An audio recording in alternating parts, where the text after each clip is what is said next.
सो सो आज हमारा lecture number 3 है। हमने देखा है डिमांड करो कि अब हम देखेंगे कि डिमांड करो की शिफ्ट, ठीक है ना। शिफ्ट होता है डिमांड करो, किस तरह से शिफ्ट होगा डिमांड करो। एक बार बता दीजिएगा, मेरी आवाज आप लोगों तक पहुंच रही है? प्लीज जल्दी से बता दीजिएगा, अनम्यूट करके जल्दी कोई बता दीजिएगा। Yes system sir. ओके। देखिए, शिफ्ट इन डिमांड करो आज हम यही पढ़ लेंगे।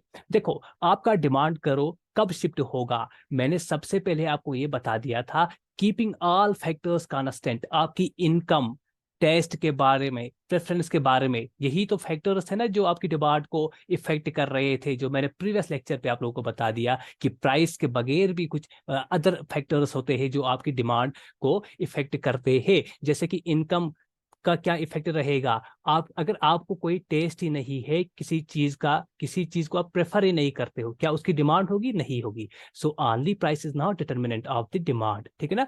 तो अदर फैक्टर्स भी है, वही आज देख लेंगे। अगर उनमें से किसी फैक्टर में चेंज आ जाती है तो आपके डिमांड करो में भी चेंज आएगी। ओके, कुछ देर के बाद आप ग्राफ के थ्रू सब कुछ सीख लेंगे। देखो, the shift of a demand curve takes place, हर एक से रिक्वेस्ट है कि नोटबुक साथ रखिएगा, कुछ इंपॉर्टेंट पॉइंट्स वो आप नोट डाउन करते जाएगा। So shift of a demand curve takes place when there is a change in any determinant of demand. Determinant कौन सा है? इनकम और टेस्ट प्रेफरेंसेस, ठीक है ना, जो भी पढ़ा है हमने।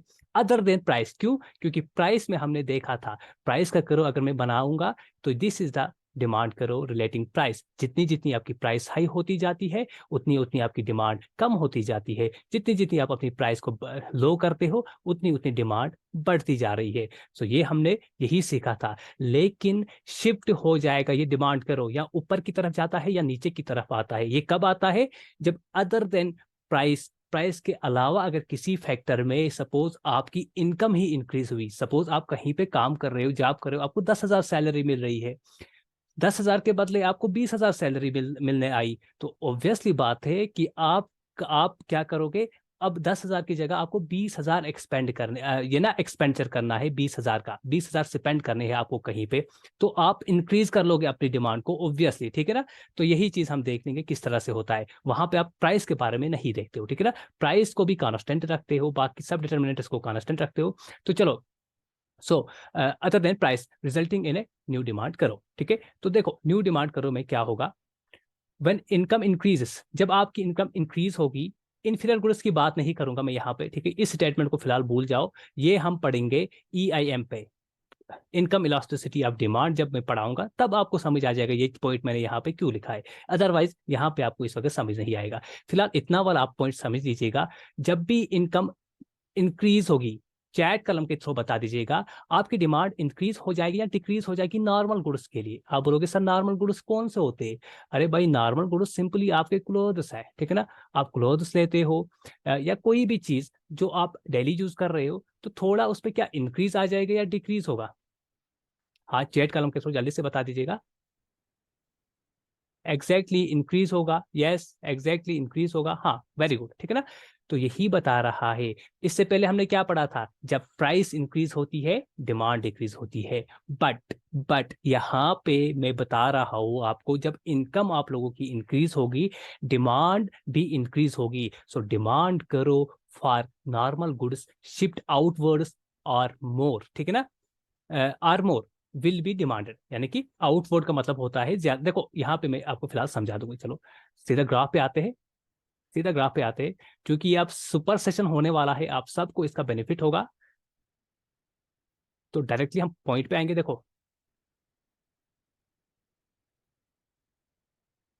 वेट,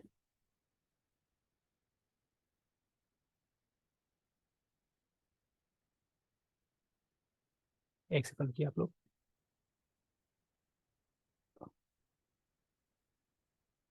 ओके,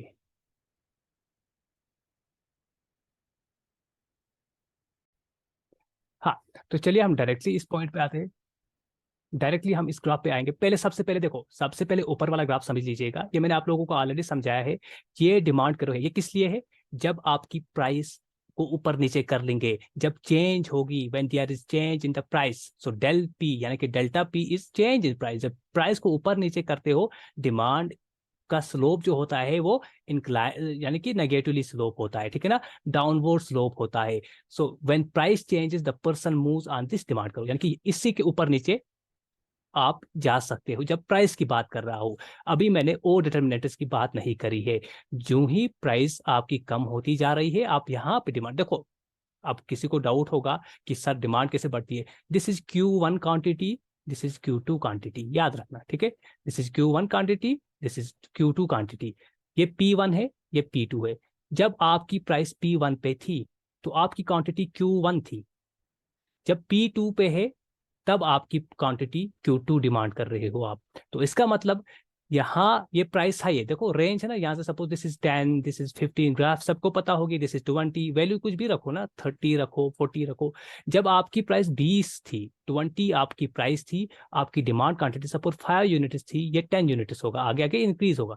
जब आपकी प्राइस 20 थी, आपका क्वांटिटी डिमांडेड 5 यूनिट्स था, लेकिन जब जूं ही 15 में आप आ गए, प्राइस को डिक्रीज किया, तो आपकी क्वांटिटी बढ़ गई। सो ये था प्राइस के रिलेटेड जो इश्यू रहा, ठीक है ना, प्राइस के रिलेटेड। लेकिन मैंने आपको बता दिया, अगर प्राइस को हम एक साइड रखेंगे, अदर फैक्टर्स की बात कर लेंगे, सपोज आपकी इनकम बढ़ गई, तो तब क्या क्या सेम ही रहेगा? नहीं, तब ऐसा नहीं होगा, क्योंकि सर हमें पता है जब हमारी इनकम इंक्रीज होगी या डिक्रीज होगी, इनकम या इंक्रीज होगी या डिक्रीज होगी। अच्छा, अगर इनकम इंक्रीज होती है तो क्या यह फेवरेबल कंडीशन है आप लोगों के लिए या अनफेवरेबल कंडीशन है? जल्दी से बताओ। This is favourable condition. अगर इनकम का डिक्रीज होना अनफेवरेबल कंडीशन है, ये भी याद रखना।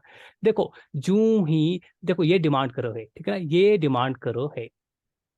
जब आपकी सैलरी सपोज 10,000 थी, आपकी सैलरी 10,000 थी, तब आप यहाँ पे इन चीजों को डिमांड कर रहे थे प्राइस के ऊपर नीचे। ये प्राइस है, इसी प्राइस पे देखो, सपोज यहाँ पे आपको वैल्यू के थ्रू में समझाऊंगा, इससे आपको समझ नहीं आएगा। ये 5 है, ये 10 है, सपोज ये 15 है, ओके, जो भी ये वैल्यू है प्राइस का, ठीक है, ये 10 है, ये 15, ये प्राइस का वैल्यू है। यहां से मैं इसको 5 दूंगा, इसको 10 दूंगा, इसको 15 दूंगा, इसको 20 दूंगा, इसको 30 दूंगा, यानी कि आगे आगे जितना मैं जाऊंगा इंक्रीज होते जा रहा है वैल्यू, ऊपर ऊपर जितना जाऊंगा मैं इंक्रीज होते जा रहा है वैल्यू, ओके।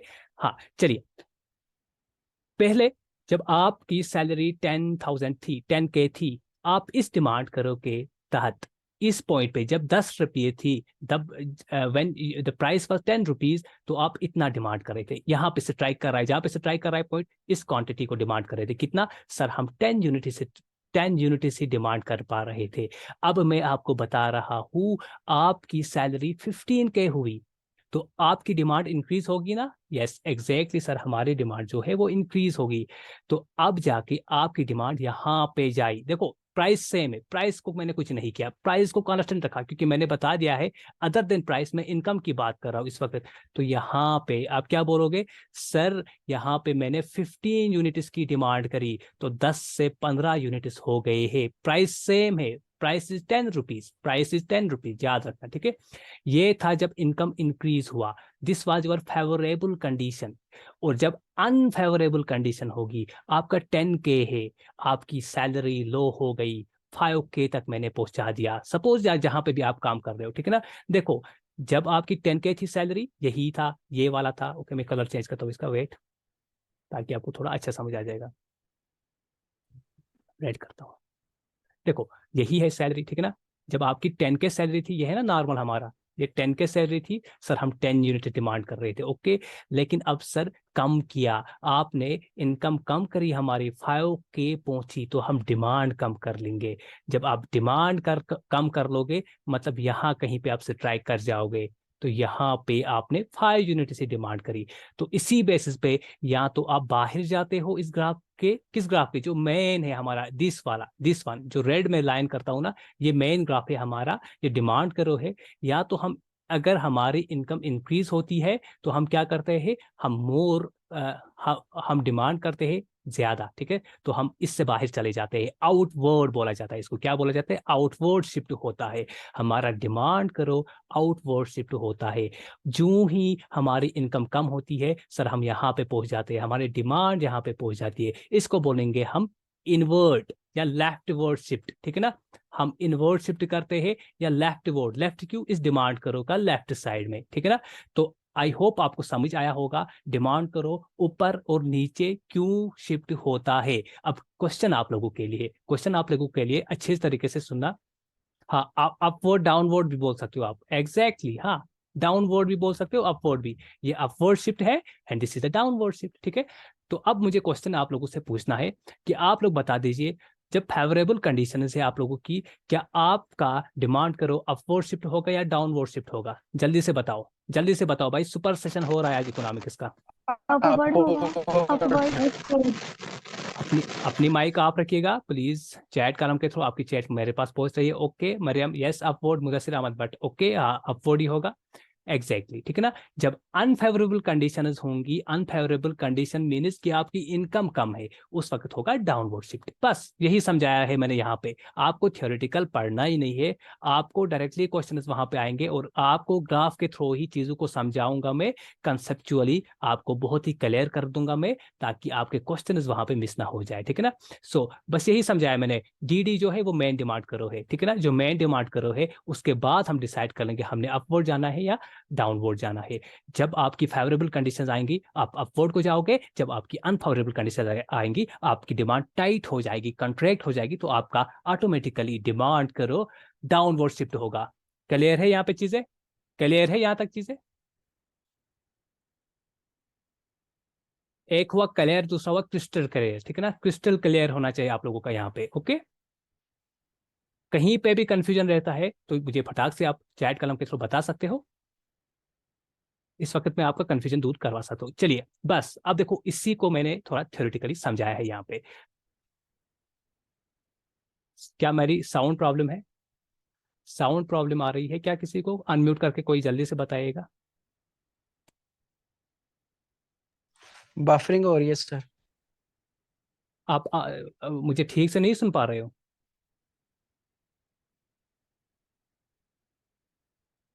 अब ठीक है सर। ओके, नेटवर्क इशू है, नेटवर्क इशू चल रहा है यहाँ पे, तो 2-3 दिन से नेटवर्क इशू है। तो चलिए कोई बात नहीं, अगर ज्यादा हुआ तो बता देना, ठीक है ना, ज्यादा हुआ तो बता देना। इस वक्त क्या आवाज ठीक आ रही है मेरी? Yes sir. ओके चलिए, तो हमने देखा अपवर्ड और डाउनवर्ड, ये दोनों चीजें देख लिया। अब उसी को मैंने यहाँ पे उसी ग्राफ की रिप्रेजेंटेशन में यहाँ पे किया है। देखो, change in demand occurs, demand की चेंज कब होगी, डिमांड करो कब होगा चेंज, शिफ्ट कब होगा, जब change in factors other than price, जब आपके अदर फैक्टर्स में चेंज आ जाएगी, चाहे इनकम होगा, same is case with the taste, ठीक है ना, टेस्ट के साथ भी ऐसा ही कुछ होगा, प्रेफरेंस के साथ भी ऐसा ही होगा, ठीक है ना। It leads to shift in demand curve, shift in demand curve. Shift क्या होगा सर? या तो अपवर्ड होगा, यानी कि यहाँ राइट वर्ड्स होगा, या तो लेफ्ट वर्ड शिफ्ट होगा। दिस, ये डिमांड करो मेन है, ये राइट वर्ड इसका है, ये लेफ्ट वर्ड है, ठीक है ना, या यहाँ पे जाएगा या यहाँ पे आएगा, या राइट वर्ड हो जाएगा या लेफ्ट वर्ड हो जाएगा। क्या साउंड प्रॉब्लम अभी भी है? जल्दी से बताओ यार। No sir. Am I audible to you clearly? Yes sir. Okay, तो राइट वर्ड कब होगा शिफ्ट? राइट वर्ड होगा शिफ्ट सर जब हमारी फेवरेबल कंडीशंस होंगी, ठीक है ना। राइट वर्ड तब शिफ्ट होगा जब हमारी फेवरेबल कंडीशंस होंगी, और उस वक्त क्या होगा सर? डिमांड इंक्रीज होगी, ठीक है ना। फेवरेबल कंडीशंस में आप नॉर्मल गुड्स को ज्यादा डिमांड कर लोगे, अनफेवरेबल कंडीशंस में डिमांड डिक्रीज होगी, और इसी को हमने समझा थ्योरेटिकली। लेकिन एक्सेप्शंस है, एक्सेप्शंस है यहाँ पे। आप बोलोगे कौन से एक्सेप्शंस है, मैं एक्सप्लेन करूंगा आपको कुछ एक्सेप्शंस, आपको यहाँ पे उन चीजों पे अच्छे से ध्यान रखना है। Okay, increase volume now fine. क्या आवाज कम आ रही है मेरी? फिर से बताइएगा।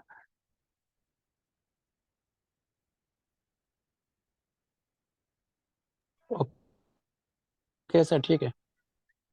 हाँ चलिए, देखो, दो चीजें, Giffen goods and the Veblen goods do not follow law of demand, ये एक्सेप्शन है लॉ ऑफ डिमांड, ठीक है ना, इन पे फॉलो नहीं होता है। तो दैट मीन्स इन पे ये चीज भी फॉलो नहीं होगा, ना अपवर्ड शिफ्ट फॉलो होगा ना डाउनवर्ड शिफ्ट फॉलो होगा। देखो प्लीज मोहम्मद भाई, ये स्क्रीन पे आप इसको हटा दीजिएगा प्लीज, ठीक है, वरना ये स्क्रीन पे ऐसे ही रहेगा, रिकॉर्डिंग पे भी यही खराब आ जाएगा।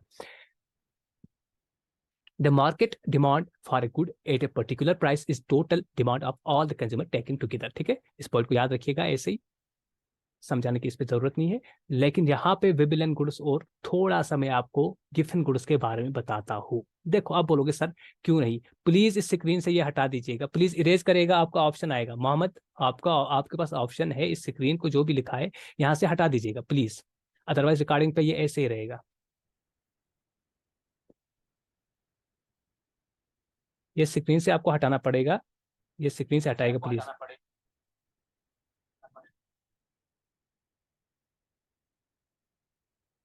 ओके, देखिए विबिलियन गुड्स क्या होते हैं सर, विबिलियन गुड्स जैसे आपकी ज्वेलरी है, लग्जरी कार्स, ठीक है ना, यानी कि लग्जरियस गुड्स जो भी होते हैं ना, वो होते हैं वेबिलियन गुड्स। ठीक है, वो विबिलियन गुड्स है। ओके, लग्जरियस गुड्स जो है वो विबिलियन गुड्स होते हैं। अब बोलोगे सर इस पे लॉ ऑफ डिमांड क्यों नहीं फॉलो होता है, क्योंकि हमने लॉ ऑफ डिमांड में क्या बता दिया था, लाभ डिमांड में हमने यही बता दिया था कि जैसे जैसे आपकी प्राइस इंक्रीज होती है, आपकी डिमांड, प्राइस की बात करो, इनकम की बात नहीं कर रहा हूँ इस वक्त, जैसे जैसे प्राइस इंक्रीज होती है आपकी डिमांड कम होती जा रही है। लेकिन लेकिन लग्जरियस गुड्स में क्या होता है, इरेज करो खुद, ऑप्शन है मोहम्मद, इरेज करो खुद, ऑप्शन वहां पे आपको आएगा इरेज। हाँ, विबिलियन गुड्स में क्या होता है, देखो ये होते हैं लग्जरियस। देखो आपको सपोज BMW कार चाहिए, लग्जरियस है, ठीक है ना, ये चीजें हम स्टेटस शो ऑफ शो करने के लिए करते हैं, जो भी करता है स्टेटस शो करने के लिए करता है, समाज में एक स्टेटस होता है बंदे का, ठीक है ना, तो विबिलियन गुड्स इसीलिए हम लेते हैं। अब सपोज देखो BMW कार की रेट डिक्रीज होगी, बहुत डिक्रीज होगी, यानी कि विटारा ब्रीजा से भी कम होगी। ठीक है, विटारा क्या, अब ये विबिलियन गुड बन जाएगा, नहीं बन जाएगा सर, अब लोग इसको लेना पसंद नहीं करेंगे, क्यों, क्योंकि अगर प्राइस कम भी हुई लेकिन अब BMW को नहीं लेंगे, क्योंकि इसका स्टेटस खत्म हुआ। प्राइस के साथ साथ ही ज्वेलरी लग्जरियस गुड्स का स्टेटस होता है, इसीलिए जैसे जैसे प्राइस इंक्रीज होगी वैसे वैसे उसका स्टेटस भी इंक्रीज होता है। सो दैट इज वाई कि लोग, हाँ, सोशल, एग्जैक्टली एग्जैक्टली, हाँ आप समझ गए हो, ठीक है। तो दैट इज वाई कि यहाँ पे लॉ ऑफ डिमांड फॉलो नहीं होता है, जो ही प्राइस इंक्रीज होगी स्टेटस भी इंक्रीज होगा और डिमांड भी उसी हिसाब से इंक्रीज होगी। ओके, आई होप ये चीज क्लियर है यहाँ तक। आगे चलते हैं, नेक्स्ट इज गिफन गुड्स, और वो आपको पता है इन्फीरियर गुड्स ही होते हैं। ओके, इन्फीरियर प्रोडक्ट्स होते हैं, ये क्यों नहीं करते हैं भाई, देखो जो एक्चुअली इंटरनेट कनेक्शन प्रॉब्लम है आज, नेटवर्क प्रॉब्लम है, इसलिए इंस्टेबिलिटी आती होगी, internet, my internet is not stable.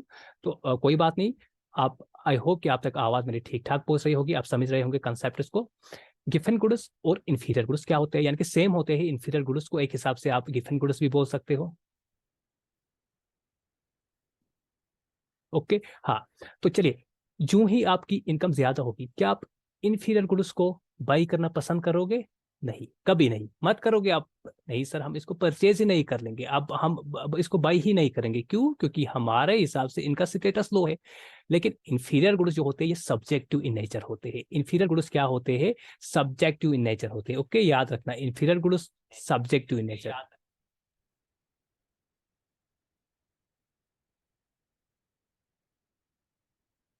हाँ, इन्फीरियर गुड्स क्या बोला मैंने आप लोगों को, सब्जेक्टिव इन नेचर होते हैं, किसी इंसान के लिए कोई चीज सुपीरियर होती है, यानी कि लग्जरियस होती है, लेकिन दूसरे इंसान के लिए वही चीज इन्फीरियर होगी।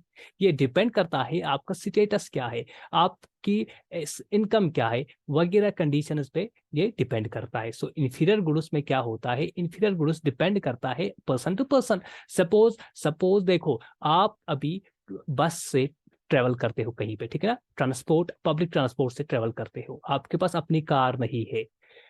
अब आप लोगों के पास फेवरेबल कंडीशन आ गई, इनकम इंक्रीज हुई, ठीक है ना, तो आप लोगों ने अपनी प्राइवेट व्हीकल जो है वो बाई करी, कार आपने बाई करी है। अब आप लोगों के लिए बस जो है वो बन गई इंफीरियर प्रोडक्ट। ठीक है, अब बस बन गई इंफीरियर प्रोडक्ट, लेकिन कार आप लोगों के लिए अब बन गई है सुपीरियर प्रोडक्ट। ओके, लेकिन कहीं के पास खुद की कार होती है, जो ही उसकी फेवरेबल कंडीशन आ जाएगा, वो नेक्स्ट, यानी कि इससे इससे भी दूसरी कार लेगा, वो हाई वैल्यू कार, ठीक है ना, तो उसके लिए ये वाली कार इंफीरियर बन गई। समझ आया सब्जेक्टिव क्यों होता है इंफीरियर गुड्स, कॉन्सेप्ट समझ आया, please let me know.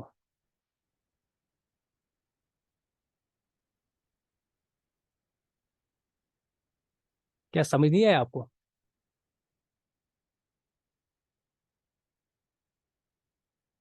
Okay ठीक है, फिर चलो फिर मैं आगे चलता हूँ।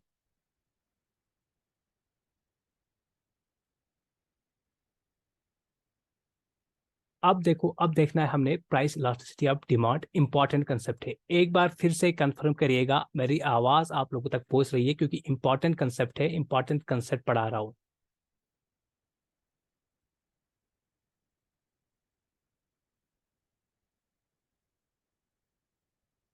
अनम्यूट करके जल्दी से बताओ यार, यस सर नो सर मैं क्या समझूंगा, मैं मेरी आवाज पहुंच रही है या नहीं पहुंच रही है? Yes okay sir, now fine. Yes sir.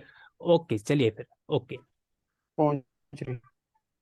देखिए, प्राइस इलास्टिसिटी ऑफ डिमांड, इसका सिंपल सा मतलब होता है, अगर लेमन लैंग्वेज में मैं आप लोगों को समझा दूंगा, सिंपल सा मतलब होता है, क्योंकि प्लीज अपनी माइक म्यूट रखिएगा, प्लीज अपनी माइक म्यूट रखिएगा। जो इसका सिंपल मतलब होता है change in demand upon change in price, यानी कि जो ही आपकी प्राइस चेंज होती है, डिमांड पे क्या असर होता है, डिमांड पे क्या असर होता है। अपनी माइक म्यूट रखिएगा प्लीज, ठीक है ना? So it measures the extent to which demand for a good would increase और decrease as it is own price falls और राइज। देखो क्या होता है, प्राइस इलास्टिसिटी ऑफ डिमांड पढ़ने की जरूरत क्यों पड़ी हमें? देखो पहले मैं ये कॉन्सेप्ट समझा दूंगा आप लोगों को, अपनी माइक म्यूट रखिएगा। हमें पता है, जनरली हमें पता है, नॉर्मल गुड्स के लिए हमें पता है कि भाई प्राइस जब जब इंक्रीज होगी, डिमांड डिक्रीज होगी। ये सबको पता है कंसेप्ट, सबको पता है कंसेप्ट, एग्जैक्टली सबको पता है। क्या कितनी डिक्रीज होगी, उसको जानने के लिए कि कितनी, कितना फर्क पड़ेगा, कितना सेंसिटिव है पर्टिकुलर कमोडिटी, पर्टिकुलर गुड। यार अपनी माइक म्यूट रखिएगा प्लीज,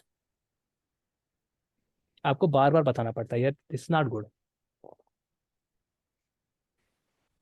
ओके, तो कितना सेंसिटिव है पर्टिकुलर आपका कमोडिटी या particular good relating to the price, यानी कि जो ही आप प्राइस इंक्रीज करते हो तो किसी पर्टिकुलर गुड में कितनी डिमांड चेंज आती है।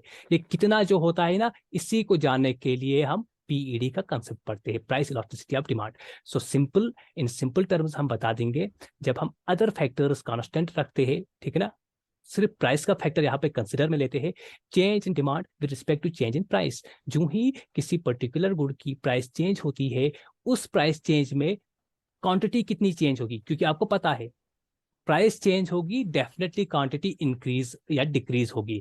अगर प्राइस इंक्रीज होती है तो क्वांटिटी क्या होगी भाई? अगर प्राइस इंक्रीज होती है तो क्वांटिटी डिमांडेड क्या होगी सर? डिक्रीज होगी। अगर प्राइस इंक्रीज होगी, अगर प्राइस डिक्रीज होगी, क्वांटिटी डिमांडेड क्या होगी सर? क्वांटिटी डिमांडेड इंक्रीज होगी।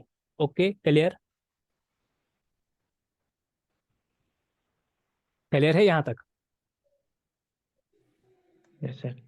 अब यही एक्सटेंट को जानने के लिए, कितना इंक्रीज होता है कितना डिक्रीज होता है, उसके लिए आया है कंसेप्ट पीईडी। अब इसको समझना, मैथमेटिकली इसको समझा रहा हूं मैं।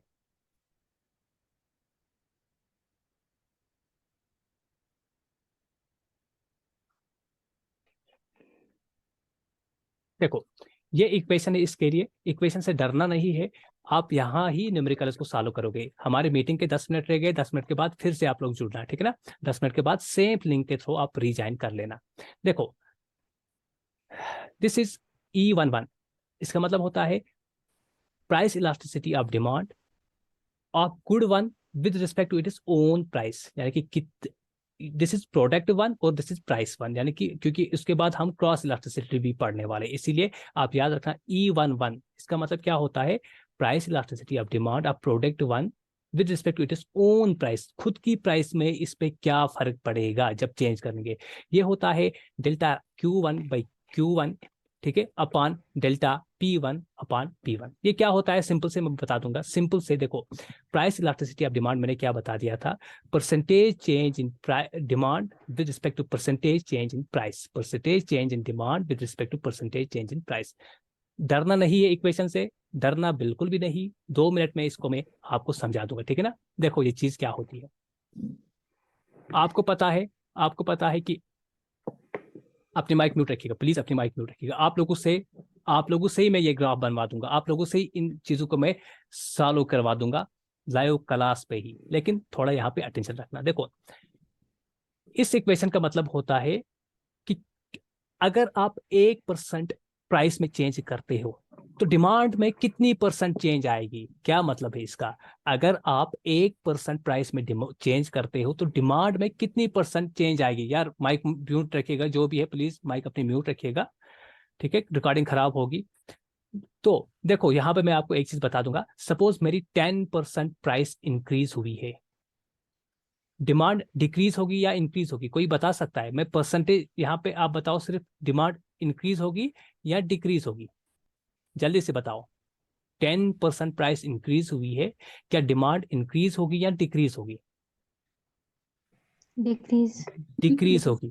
लेकिन आपको अब ये पता नहीं है कितनी परसेंट डिक्रीज हो रही है। इसी परसेंट को जानने के लिए हमने लाया है पीईडी कंसेप्ट। हमें यही जानना है कि 10% या 1% इंक्रीज होने से कितना परसेंट हमारा डिमांड चेंज हो रहा है। अगर 1% इंक्रीज हो रहा है तो कितना परसेंट हमारी डिमांड डिक्रीज हो रही है। ओके, यस, वेरी गुड, आपके कंसेप्ट बिल्कुल अच्छे हैं। क्योंकि हमें पता है, बिकॉज वी नो कि क्वांटिटी डिमांडेड और प्राइस में क्या रिलेशन है सर? इनवर्स रिलेशन है, ठीक है। Price is inversely proportional to quantity demanded. इसका मतलब नेगेटिव होगा, साइन जो भी होगा नेगेटिव होगा। लेकिन प्राइस इलास्टिसिटी जो होता है वो कभी भी नेगेटिव नहीं होता है। Okay, this is never negative. इसीलिए हम लेते हैं इसका मॉड, मॉड लेते हैं, ठीक है ना। इस मॉड, ये मॉड इसलिए रहते हैं क्योंकि ये इस नेगेटिव वैल्यू को पॉजिटिव वैल्यू में कन्वर्ट करता है, ठीक है ना। हमेशा मॉड पे लिया करो, ई ऐसे लिखा करो, E11 मॉड ऑफ, ठीक है। देखो, क्योंकि हमें पता है, इन अदर वर्ड्स, अगर change in price is greater than zero, change in demand less than zero होगा या ग्रेटर देन जीरो होगा? Change in quantity demanded less than zero होगा या ग्रेटर देन होगा? प्लीज बता दीजिएगा। प्राइस, क्योंकि इनवर्स रिलेशन है, प्राइस चेंज हुई है greater than zero, price greater than zero change हुई है, डिमांड क्या होगी? ग्रेटर देन जीरो चेंज होगी या लेस देन जीरो चेंज होगी? ऑब्वियसली है सर, डिमांड होगी, quantity demanded will be less than zero, क्योंकि इनवर्स रिलेशनशिप है। मैंने पहले ही बता दिया है आपको, इनवर्स रिलेशनशिप है। जितनी प्राइस इंक्रीज होगी, यार म्यूट रखिएगा माइक, जिसका भी ये अनम्यूट रहा है माइक वो म्यूट रखिएगा। रईस अहमद अपनी माइक म्यूट रखिएगा प्लीज। हाँ, ठीक है ना। यानी कि delta P1 is greater than zero, तो उस वक्त आपकी quantity demanded less than zero होगी। अगर del P1 is less than zero, तब del Q1 greater than zero होगा। ओके, क्योंकि इनवर्स रिलेशनशिप है ये, हम सब जानते हैं। So we find that change in price one upon the price one, price one is original price, याद रखना, कुछ देर के बाद सब क्लियर होगा।